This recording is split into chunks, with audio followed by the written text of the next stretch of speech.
The night was not yet over, but the city that once shone with pride was now nothing more than a red glow on the horizon.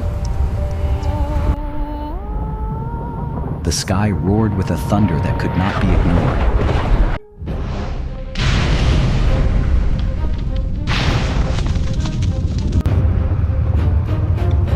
The fire did not cease.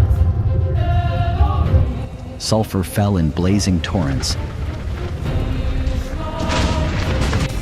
devouring everything in its path, and the air thickened with smoke that tore at the lungs. Sodom writhed in its agony.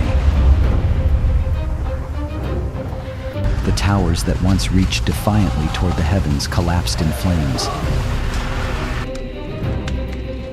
The streets, where life once unfolded in luxury and excess, were now a maze of burning ruins. Screams rose from every corner, voices of terror, of pleading, of regret far too late. Desperate hands reached into emptiness, searching for an escape that no longer existed. Men who once boasted of their strength now lay on the ground, writhing in dust and ash. Some ran aimlessly, blinded by smoke, stumbling over bodies and rubble. Others fell to their knees, covering their faces with their hands, as if that could shield them from the judgment pouring down upon them. The entire city became an unending cry. The sound of despair merged with the crackling of stone melting beneath the fire. But the sky gave no answer. There was no voice to calm the storm, no hand to stay the wrath that had already been unleashed.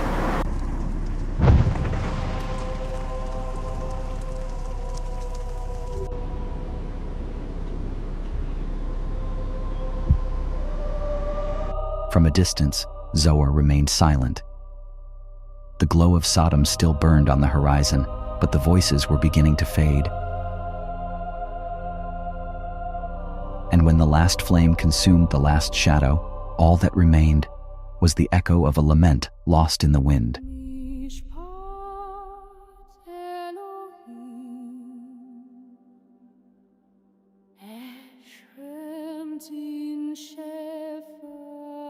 A thunderous crash shattered the early morning. The ground shook with a force no man could withstand.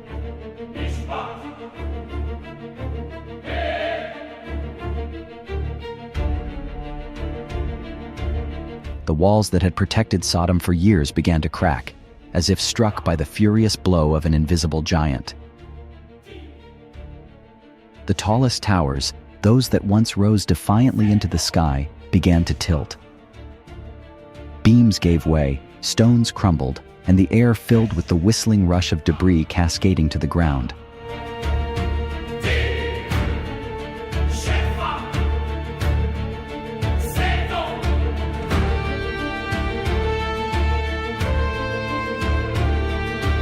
The plazas split open into deep chasms.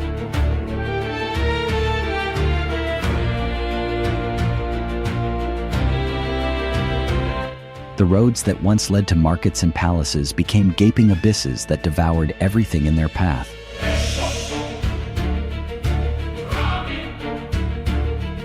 The temples, where arrogance had replaced devotion, collapsed beneath the roar of fire and the weight of their own corruption.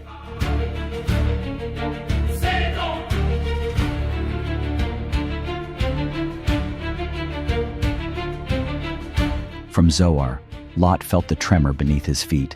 It was the voice of the earth answering the judgment of heaven. He did not dare look back. He knew that what was once a city was now an ocean of flame and dust. The last towers split in two before crashing down upon the ruins below.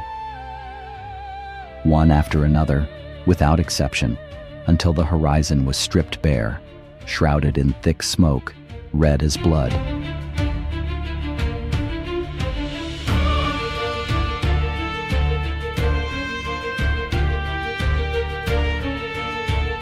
Fire consumed what little remained standing. The last columns of Sodom burned like torches amid a storm of ash.